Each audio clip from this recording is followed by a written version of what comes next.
माँ Bhagwati recording studio Bakhri Shahjahanpur. Music director DJ Anupam Raj.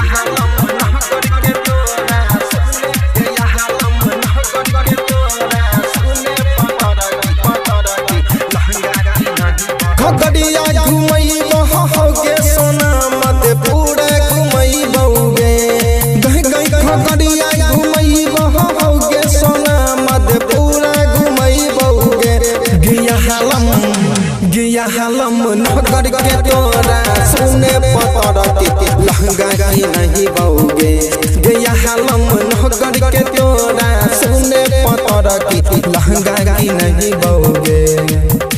Khagaria घुमई बहोगे सोना मधेपुरा घुमई बउगे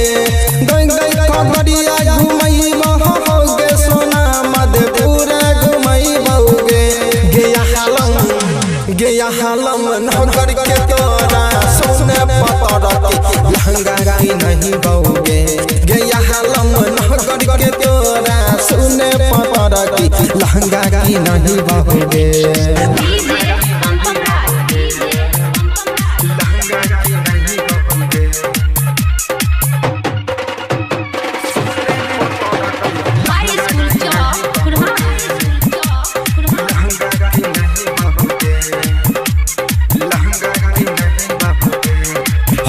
होठबा में तोरा लाली देबो कौन बा में तोरा बाली के नकी के तोरा नथिया देबो होठ के होठवाली गे शौक से पिनिया होठबा में होठवाली देबो कौन बा में तोरा बाली गे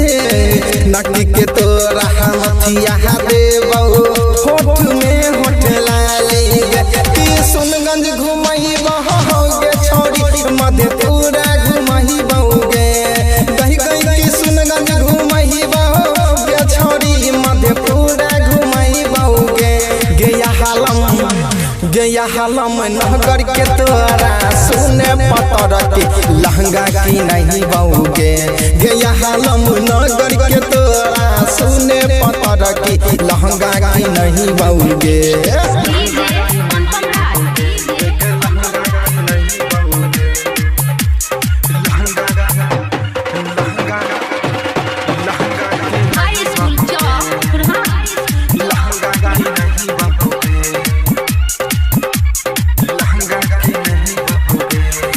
दिल के तोई धरी कन छी हमर जहान गे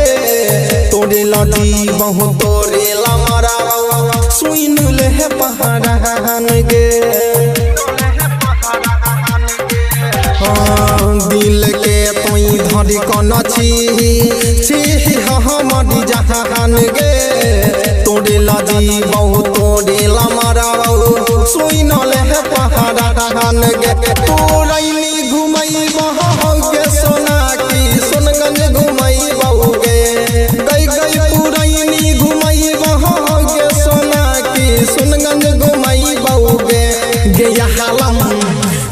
हलम नगर के तोरा सुने पतर के लहंगा की नहीं बउगे गया हलम नगर के तोरा सुने पतर के लहंगा की नहीं बउगे।